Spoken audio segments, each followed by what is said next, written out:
ನಾನು ಕೂಡ ನಿರೀಕ್ಷೆ ಮಾಡಿದ್ದೆ. ಯಾವಾಗ ರಾಜ್ಯಪಾಲ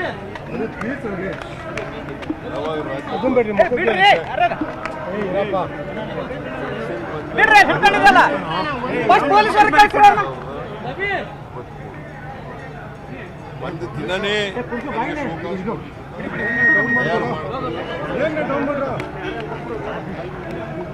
ಅರ್ಥ ಏನು? ಕುಮಾರಸ್ವಾಮಿ ಮೇಲೆ ನವೆಂಬರ್ ತಿಂಗಳಿಂದ ಪಿಟಿಷನ್ ಇದೆ,